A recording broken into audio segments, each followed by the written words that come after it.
good enough audience. So it's my pleasure to introduce the first of our 2 tutorials this week. So this one's going to be delivered by Yang and Shao. They're both faculty members at the Tsinghua Berkeley Shenzhen Center.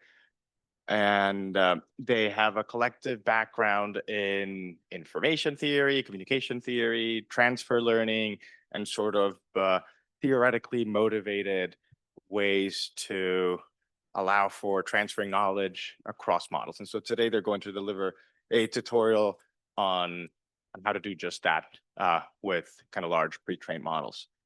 And with that, I would ask you to please take it away. Thank you very much. Our great pleasure to be invited to speak at this conference and to talk about something really dear to our hearts, connecting information theory to transfer learning, and especially for foundation model adaptation. So now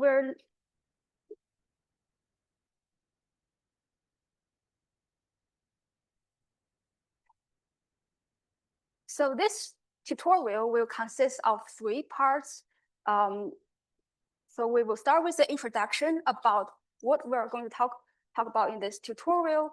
And then the first 2 parts will be presented by myself, and the third part will be presented by my colleague.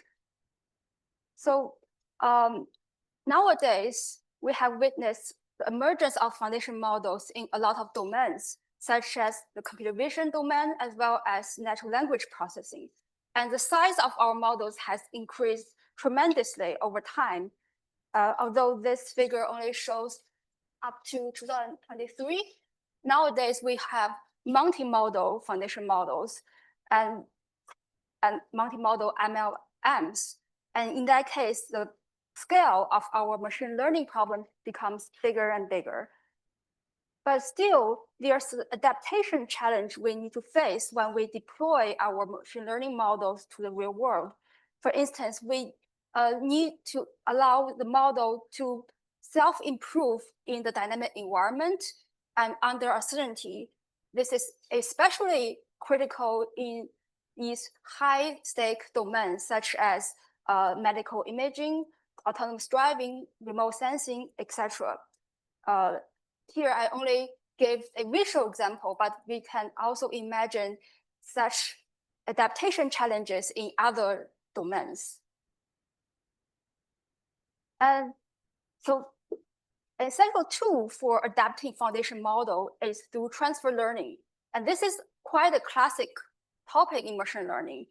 And the main idea of transfer learning is that you're even given the model or a data set that you know previously, and you want to use this model knowledge or data knowledge to transfer to help you learn the target task better. So we have model-based transfer, which include methods like neural network fine-tuning, parameter-efficient fine-tuning for today's foundation model adaptation. And we also have sample-based transfer, which is assume that we have actual access to some auxiliary data sets, and we can jointly train these data sets along with our target data set, such that we get a more robust model and reduce the uncertainty in our results. And here, let me just introduce some notations we use in transfer learning.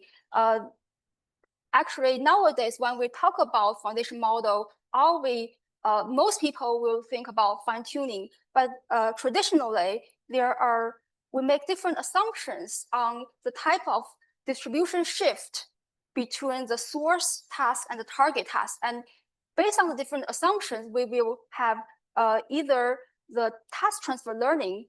In this example, this is this left branch, which is when you have the same marginal distribution of your input, such as the street scene in a clear weather, and your tasks are different. For instance, you're transferring from a segmentation task to a depth estimation task. And this is called task transfer learning, or also inductive transfer learning in some literature. On the other hand, if we assume our conditional distributions are the same, that means we're adapting the same task, such as segmentation, but have different marginal distribution of our data. And this implies a domain shift from, for instance, from the clear weather to a foggy weather data set. And depend on these different assumptions, we can develop efficient algorithms to address these domain shift and task shift. But nowadays, a lot of the machine learning problems we face are like a hybrid between these two that include both domain shift and target shift. But I just want to mention these notations because we will refer to certain algorithm as transfer learning, which will be like a umbrella term that include both of these scenarios. But if I denote something like domain adaptation, which is mostly referring to domain shift. So nowadays, with the advance of foundation models and these different transfer learning techniques, we have had a lot of open source platforms, as well as this for-profit platforms that give us access to lots of data sets, as well as pre-trained models and adapters in case of parameter efficient fine-tuning of foundation models. And what we can do with this last collection of data as well as model is to ensemble them into models or experts to solve new tasks. And the problem I want to talk about today is how do we efficiently learn such ensemble and how do we optimize them? So here I will give an informal introduction to model ensemble and data ensemble. For model ensemble, this is the simplest case where we are fusing the features, the pre-trained features from some existing models, and then we can take a linear combination of these models and then transfer the weights to a new target task. And then we can only fine-tune the decoder of that task, denoted as phi-t for the target. And merging the feature is one of the most popular approach in multi-source foundation model fine-tuning. But there are also other approaches, like maybe we don't just fine-tune our decoder, but fine-tune some adapters. They could be some prompts added to your input, or some low-rank modules added to your transformer layers. In addition, there are also other techniques where you can merge the logits, which is having a linear combination based on your output prediction-wise. And this is for sharing the model component. But on the other hand, you may have dataset ensemble. In this case, you have a combination of your input data sets. You combine your source data sets with the target data sets and then train a new model that can generalize to all these different domains. And in particular, you want this model to adapt well to the target.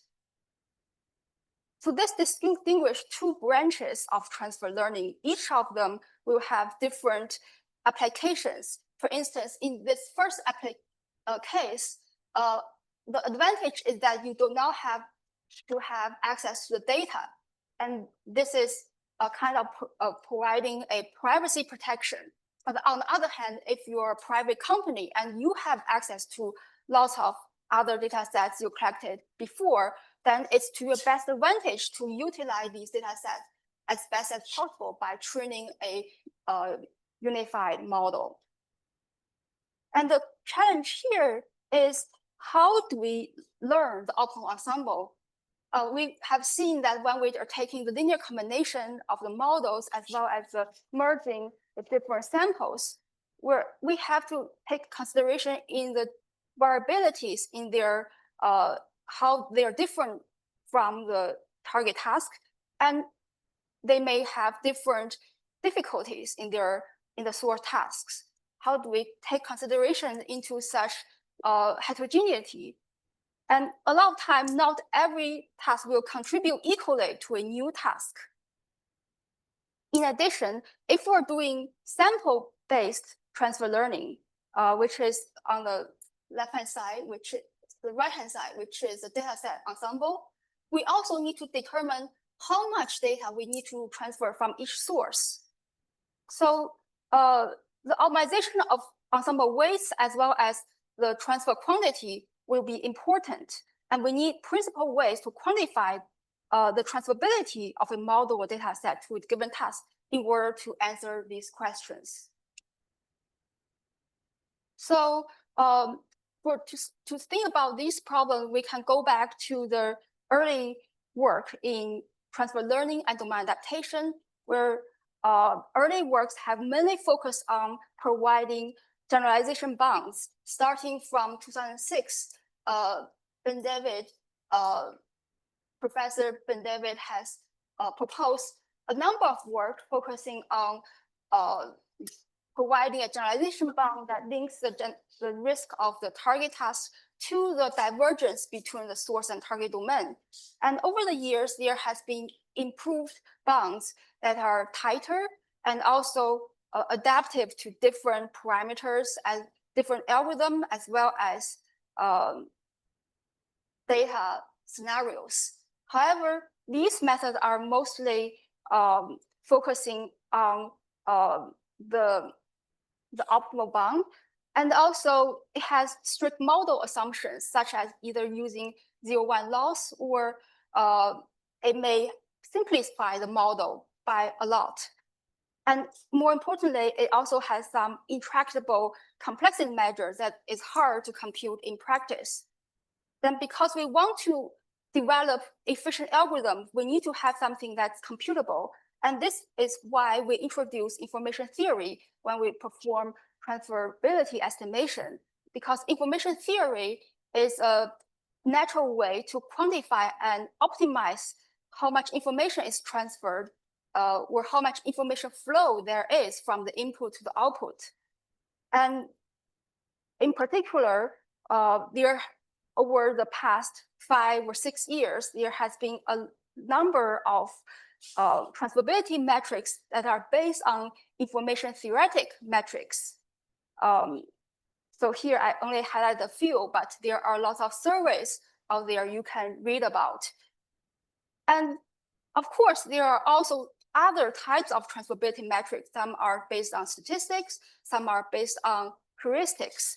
But the advantage of information theoretic metrics is that it's computable from data, it's efficient, and more important, it's interpretable, meaning that it has a good theoretical background to support why it works.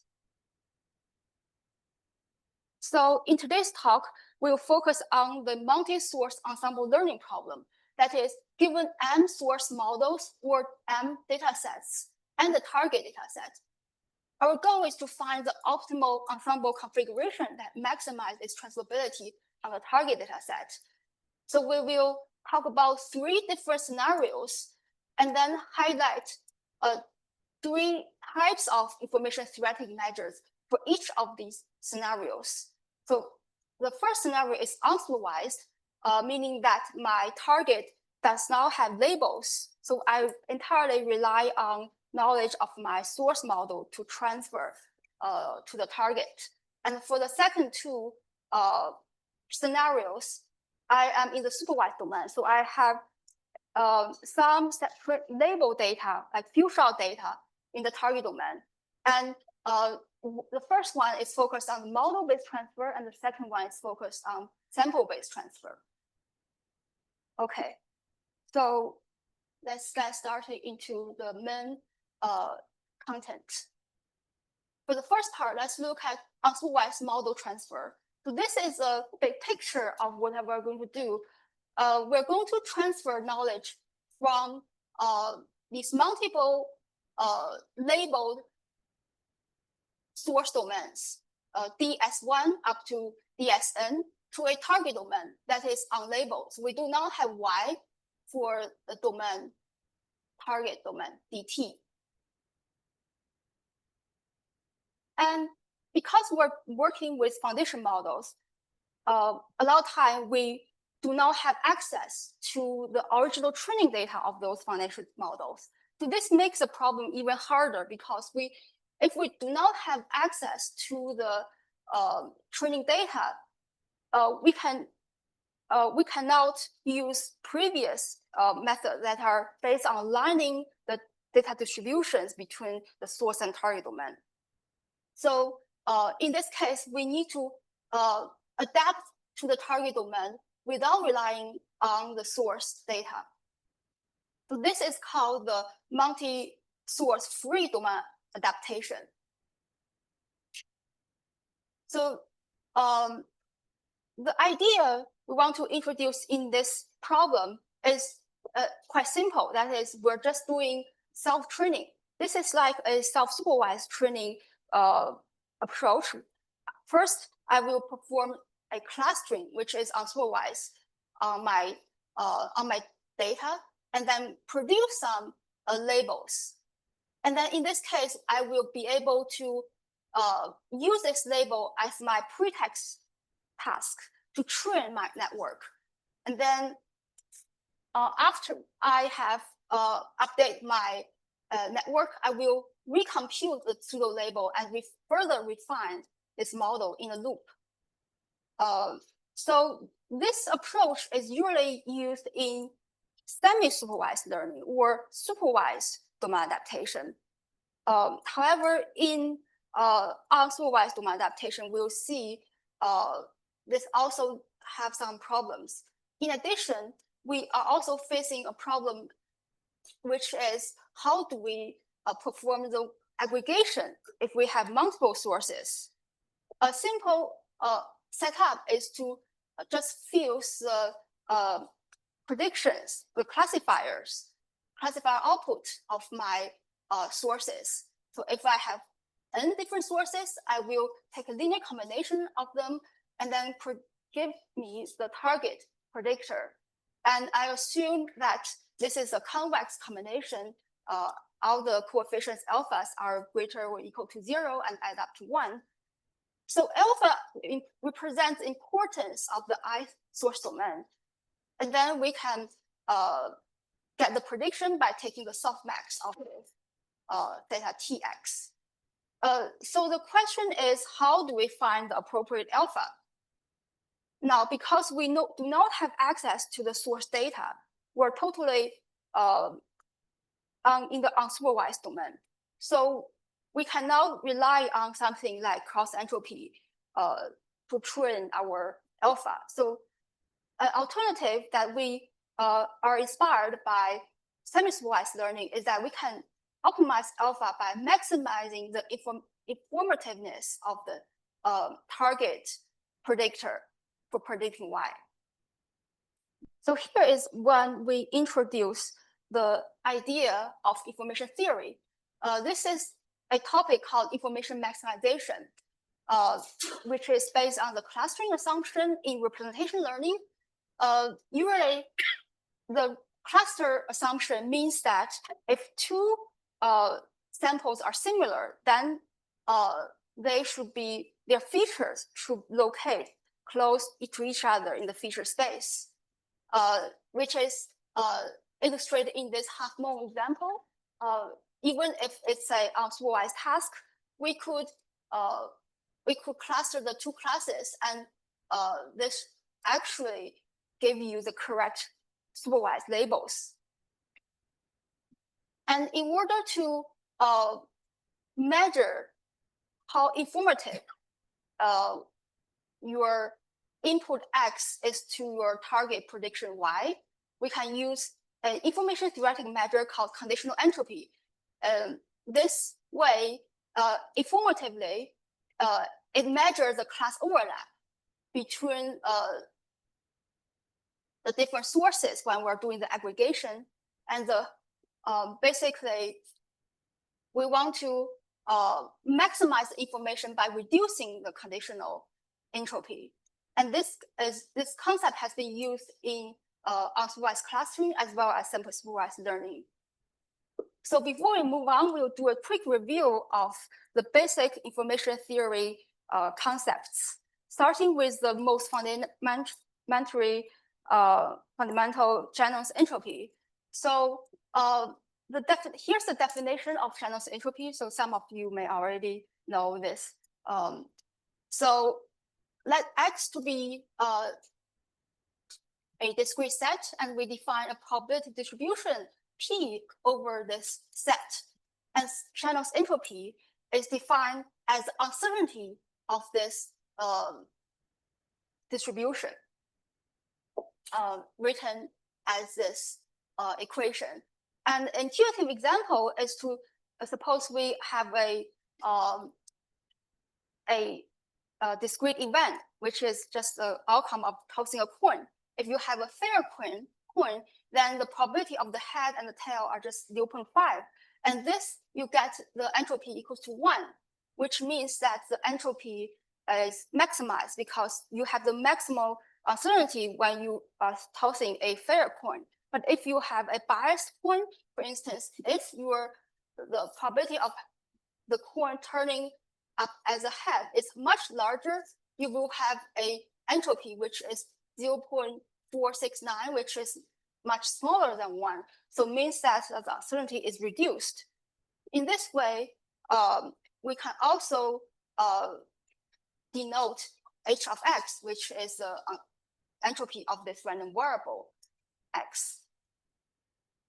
And next, let's talk about conditional entropy. So this is just measuring the uncertainty of x when you know at y. So in particular, if we have n IID samples, xi, yi, sampled from some probability distribution p, then we can actually give the empirical estimate of our conditional entropy by taking the negative expected log probability. So this is what we're going to use in information maximization, which is in the later we'll show that we are actually taking the entropy of the target prediction given x, which is the input. And let's talk about a few more concepts, which will also come up later. For instance, mutual information between two variables is defined as the entropy of x minus the entropy of x given y. So what it says is that how much uncertainty I will reduce by knowing y. So how much uncertainty of x I will reduce knowing the other variable y. And as we can see, the mutual information is symmetric, meaning that it is also can be represented as how much information is reduced for y given x. And the relationship between these different information theory quantities can be represented in this Venn diagram, where you have the conditional entropy in h of x given y in the blue half moon, and also the entropy of y in this right circle, and the half moon here is the conditional entropy of y given x, and what's in the middle is mutual information between x and y. And actually, the mutual information can also satisfy this property, which is entropy of x plus entropy of y minus the cross entropy of x and y. Okay, so let's go back to our original problem, which is how do we quantify the informativeness of our predictor? So remember, we are doing some aggregation of the predictors, and PT is our aggregated predictor. We can perform conditional entropy minimization which is maximizing the informativeness of my predictor PT. And this, we're also taking the expectation over all the k different outcomes, which is the k different classes. But if we only minimize this loss, we will end up with a trivial solution. That is, we will map all the input to just one group. So you will have, for one class, PT will be 1, and other class will be close to 0. And this is not good because we don't want our predictor to give every input the same label. So the solution is to introduce a diversity term represented by the entropy of Y. Remember, entropy is measuring the uncertainty of your outcome. So maximizing the entropy is like making your classes more balanced. So we can define the L diff as diversity loss. And then we can take the expected prediction for this. So this is like measuring the marginal probability PY of our prediction, our ensemble prediction. And finally, LIM is a weighted information maximization objective, which is just because we're minimizing the loss, we're minimizing the entropy and also maximizing the conditional entropy. So here is the main framework. So what we have done is that taken the input, we send them through our feature extractors. So this is a target input, and we also have the frozen source classifiers that give us the predictions. And then we will combine them by these coefficients alpha and optimize them by minimizing the Lnt minus Ldiv. However, because all of this rely on having a good pseudo label, but sometimes we do not have the correct pseudo label in the beginning. When we are doing the clustering, we may incorrectly cluster a sample to the wrong class, and we need to be able to correct that. So here we also introduce the deep clustering solution, which is a bit similar to k-means clustering, but incorporated with a deep neural network. The idea is that in the initial iteration, it will just compute the self-clustering based on the logics you get from the source features. And then at each iteration, you will be firstly update your cluster centroid and also update the prediction based on the centroid. You assign the nearest centroid to your current sample as a class label. And finally, you can define a supervised pseudo label cross entropy loss. So here is a final optimization objective, and you're optimizing it subject to alpha. And this can be learned together with phi-j using backpropagation. So let's talk about some theoretical insights. So why do we think ensemble model should work? Well, here is one justification on why ensemble model is no worse than the single source model. So the idea is that let QSK to be the k source distribution and Qt to be our target. And we can define this loss as the one of the single source loss for the case source. And we also need to make some further assumptions. For instance, we can assume the target distribution is in the mixture, in a convex mixture of my source distributions. And also my loss function is convex in predicting Z in this prediction term. And for instance, if we're using negative log loss, then this is also convex. So this condition is satisfied. In addition, we also assume our target predictor is a weighted combination of the source predictor. The weight is defined by this equation parameterized by some constant lambdas. And under this condition, we can show that the loss of our ensemble target Qt is less than or equal to the minimum single source loss. And this shows us that once we learn a target predictor by the ensemble approach, this should achieve at least as good as the best individual source model. And in practice, a lot of time it's even better. So here is one numerical example. This is one of the classic domain adaptation benchmark called Home Office Caltech, and it's having 4 domains.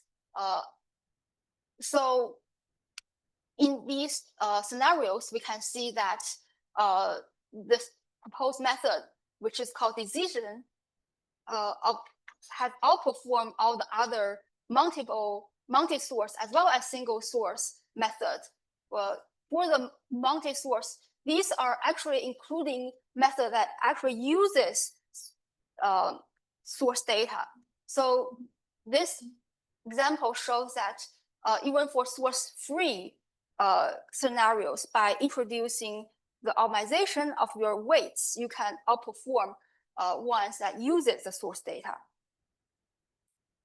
Okay, to summarize this part, I introduced conditional entropy, which can be used to measure the informativeness of a model-based transfer learning.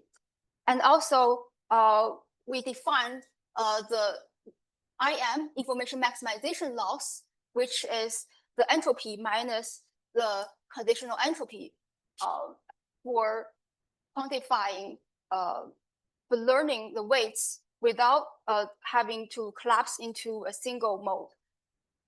And finally, we also talk about some theoretical insights on why linear model ensemble is no worse than the single best model. And this method was proposed in 2021, and actually there has been a lot of follow-up works, such as further improving this method. For instance, in what we discussed earlier, we haven't taken in consideration the confidence of the pseudo labels. So later works has introduced confidence groups. In addition, it has been applied to other applications such as domain generalization. Okay, so do we have any questions for this part?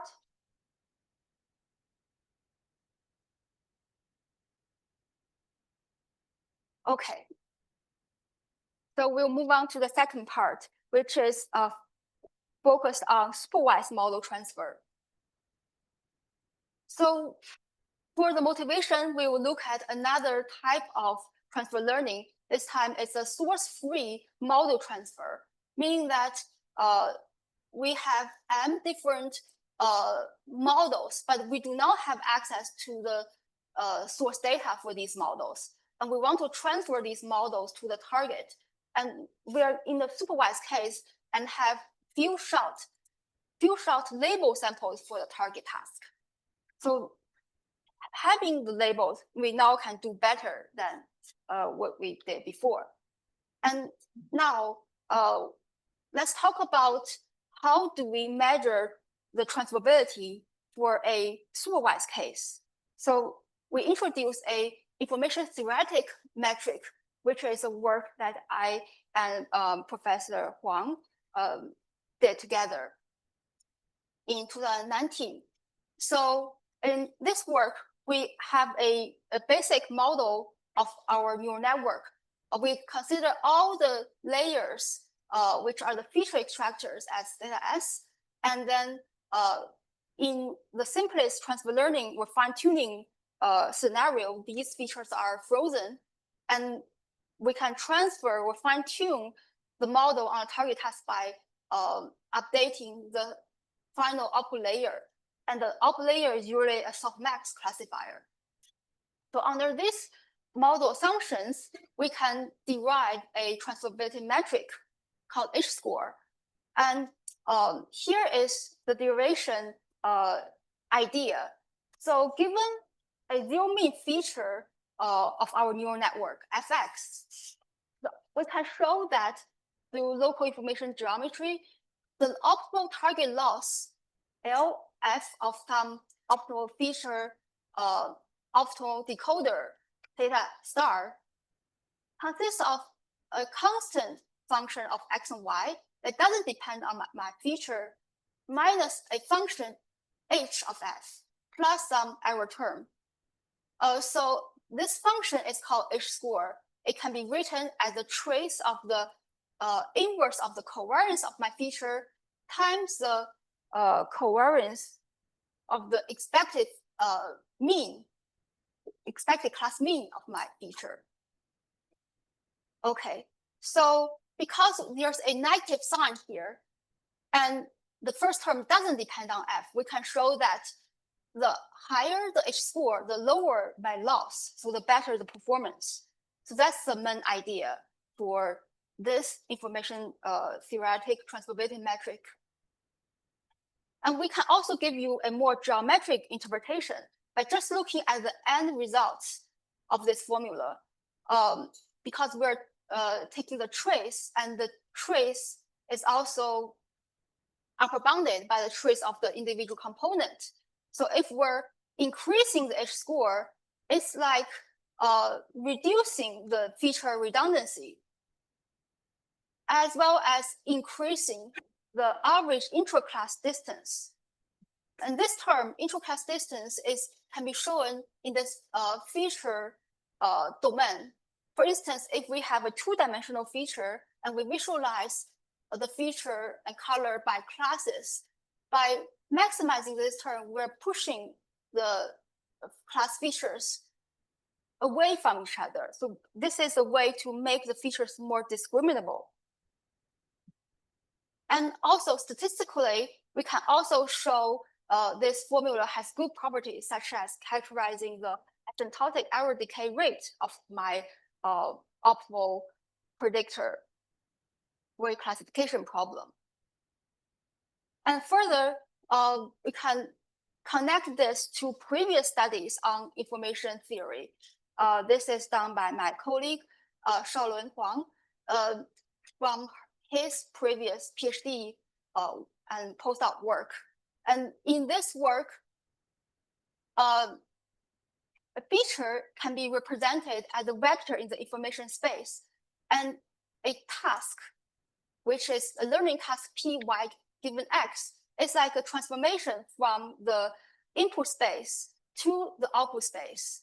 And by doing this transformation, your feature has been projected to this new space, and H-score is measuring the length of the projected vector characterized by your features.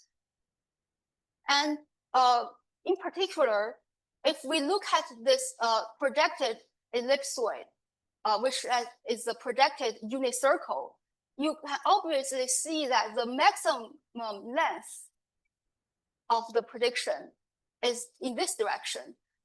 So we can see from this figure that for any feature, the bigger it is to the maximum, the longer the projection, or the closer it is to the largest projection, the higher its transferability.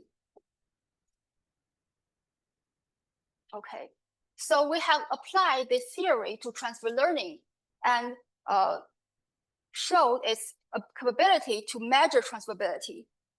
And before we move on to talk about transferability, I would like to discuss another property of H-score. It is that because previously we were mainly connecting it to a neural network problem, but it actually has a lot of nice statistical properties as well. This is a called HGR maximal correlation. It's a extension of the Pearson's correlation in the nonlinear domain. For instance, if you are given two random variables x and y, you can define the maximum HGR correlation as maximizing some nonlinear function f and g.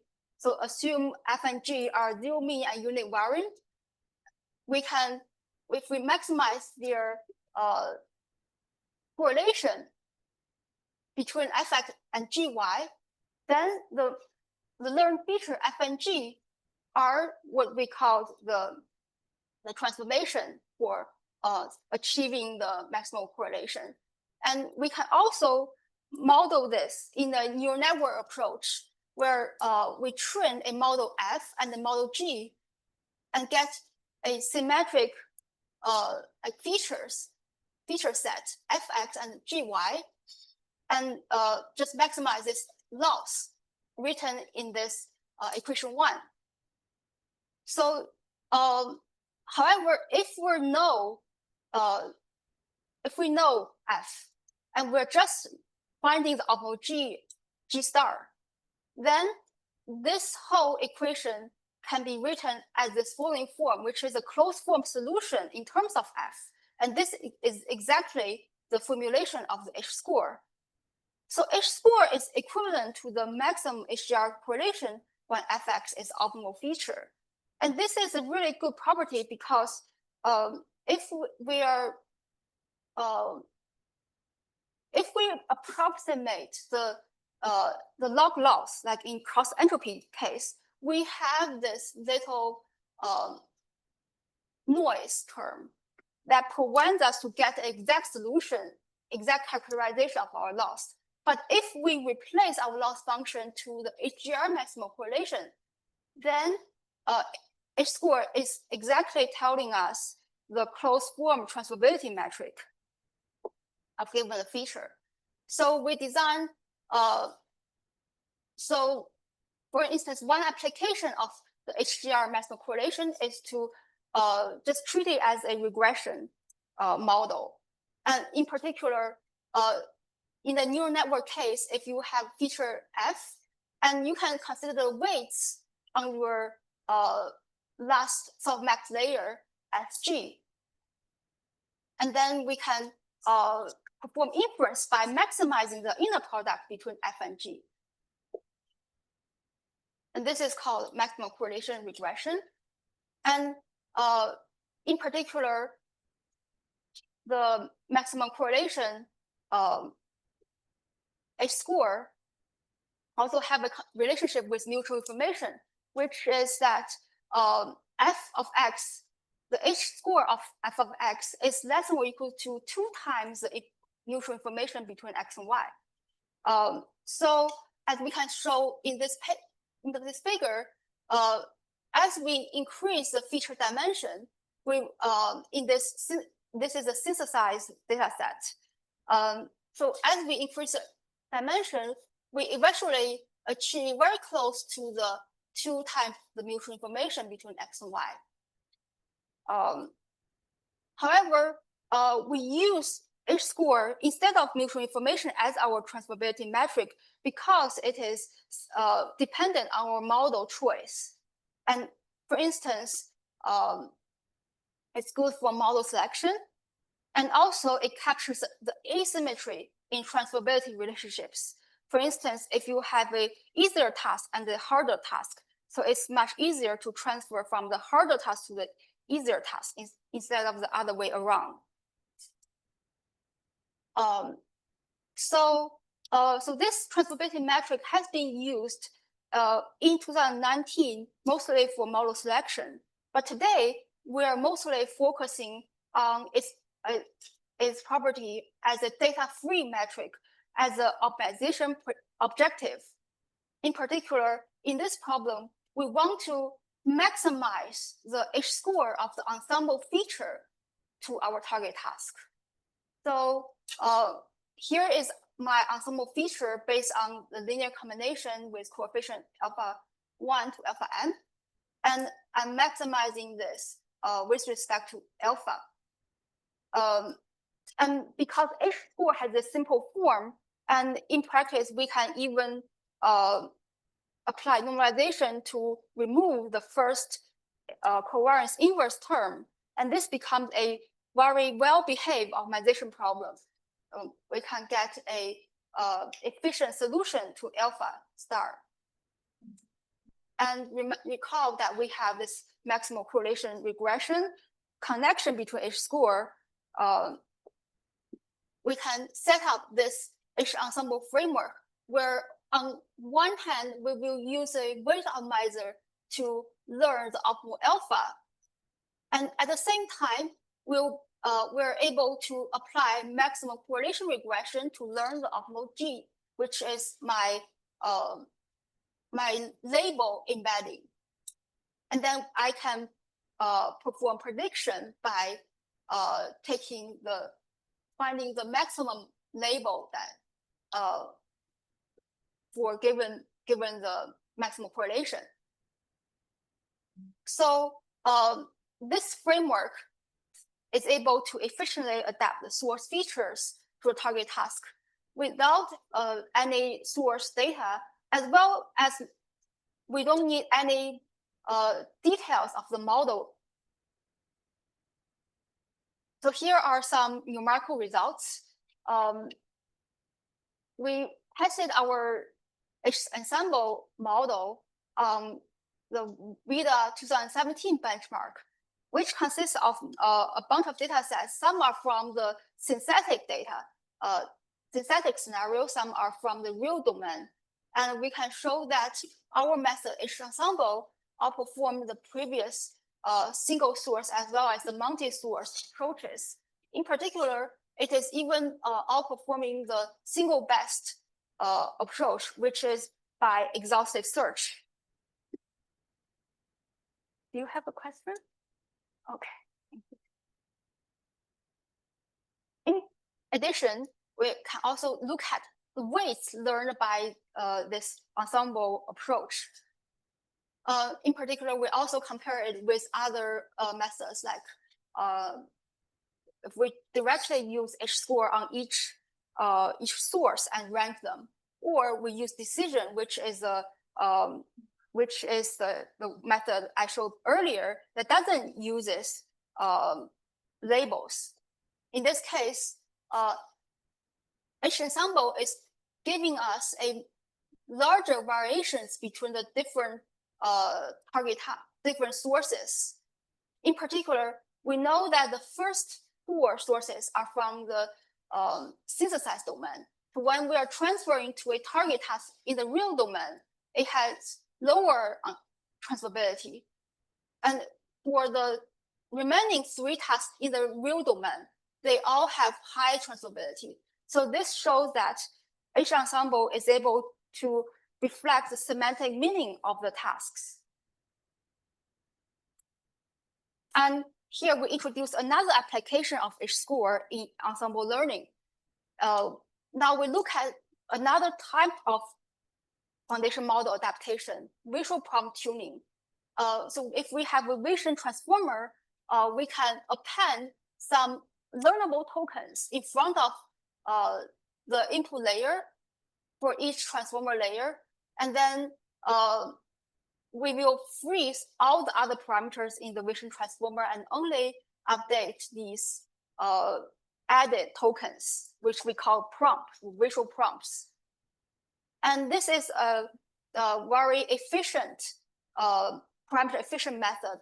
For instance, it only updates about 0.4% of the whole VIT parameters. And it's also few-shot friendly. And what we're going to do is using H score to guide the construction of the optimal prompt ensemble for multi-prompt transfer learning. For instance, if we have already trained some prompts using visual prompt tuning for other tasks, S1 to S3, and these are the prompts we learned shown in these colors. we can just take these prompts to and then compute the linear combination of this new prompt and feed that to my target task. And I only need to train the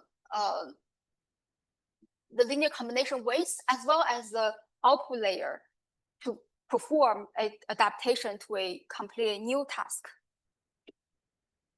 And the idea is quite similar. So we are constructing this prompt by this linear combination.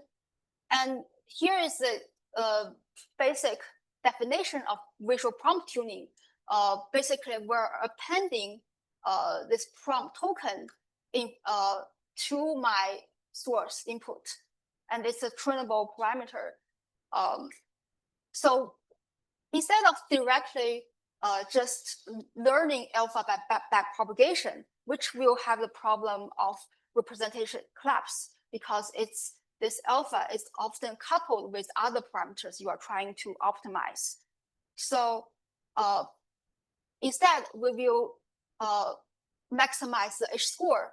For instance, here I will not rewrite the whole equation, but the idea is that you maximize the H-score of the feature induced by the aggregated prompt.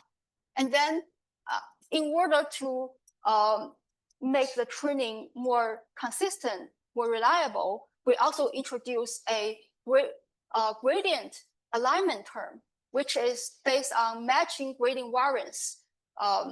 In this approach, we are able to align the variance of the gradients from between the sources as well as the target.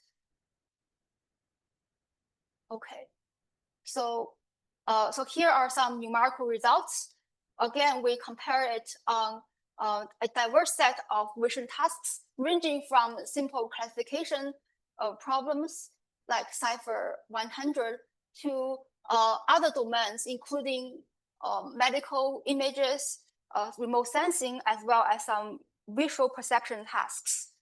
And we compare this method, HG prompt, with other parameter efficient fine-tuning methods, such as fine-tuning only the classification head using linear layer or different depths of MLP, or compare with other adapter-based approach, which are updating partial backbone parameters and other prompt tuning approaches. So the bottom half is in orange are multi-source prompt transfer approaches. So their average result is better than the other approaches.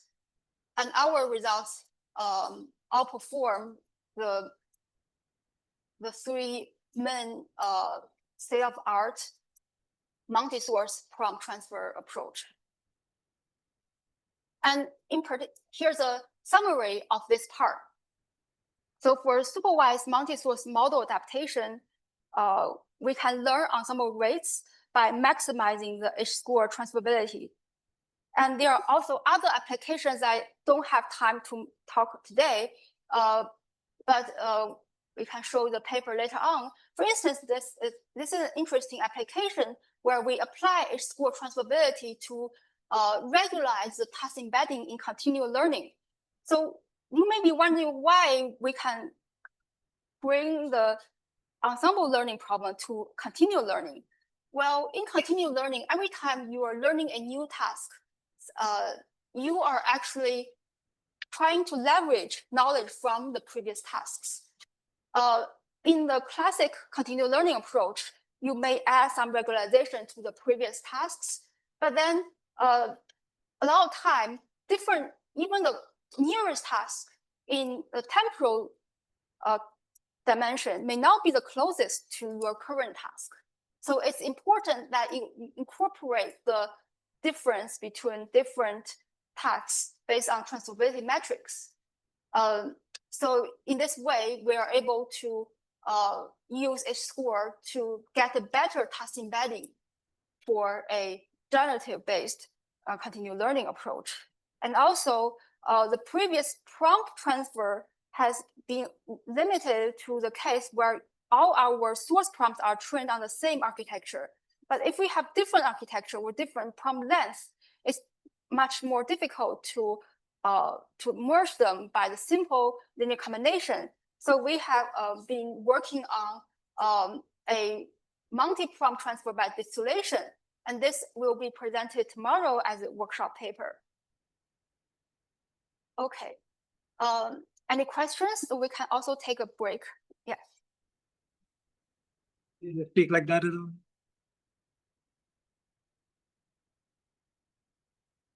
So I have a couple of questions. The first one I have is with the H score. Basically, you are predicting like other transferability score, you are basically predicting based on the embeddings and label relationship, right? But in that, the method is generally unaware of the fine-tuning strategy, which can produce different results. So how have you ever thought about it? And how do you think we can inform the transferability metric of the fine-tuning strategy as well?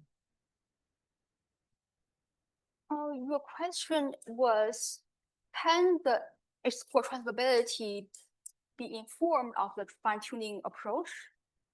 Mine is in general, this is a shortcoming of H-score and other metrics is that it's usually the result of full fine-tuning, right? Full fine-tuning. Right. Oh. But for full fine-tuning as well, if you have co-tuning, it's different results. If you have something like SP regularization or different fine-tuning strategy, you generally have different results. So how do you think its similar transferability metric always gives better results based on that? Okay, actually in our paper, we also tested full fine-tuning. The reason why we focus on the retrained head is that from the theory perspective, it's most accurate.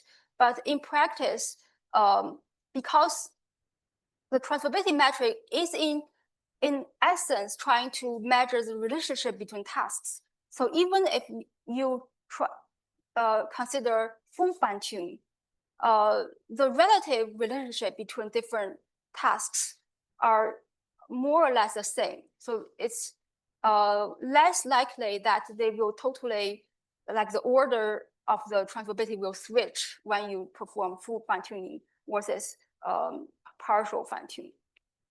And I have a second question. So you have this work on H ensemble, which is really nice. But my question is, do you think in this framework you developed, you can directly replace it to another transferability metric like logme or transrate, or it's very much tied to H and H score itself? Yeah, that's a good question. Yeah, I think this whole framework can be applied to other transferability metrics. You can just set a different loss function and perform the optimization.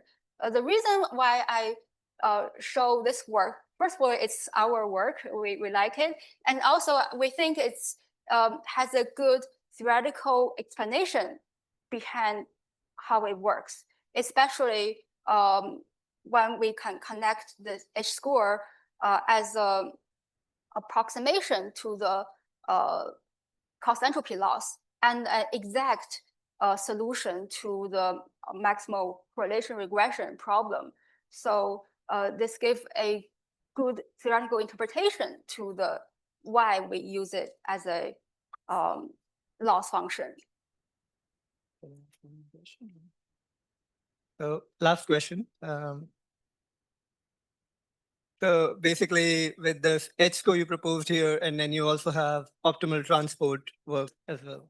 Yeah. And you were talking about theoretical connection. So with the new work in optimal transport and information geometry intersection, do you think that can be useful for developing new metrics based on this, like info OT and frameworks like that? Yeah, I think, yeah, I personally had done some work on optimal transport, and it's also another approach of measuring transferability. And I think definitely there could be connections. In essence, like they can be all connected to mutual information of the or other divergence. So the divergence metrics are related to each other. But the reason I mainly focus on information theory is really due to the topic of today. I want to pick a topic that has something in common. So, so later for the second half of the talk, my colleague will talk about some later recent work on information theory approach based on the KL divergence. So this is another direction we're looking at. Thank you.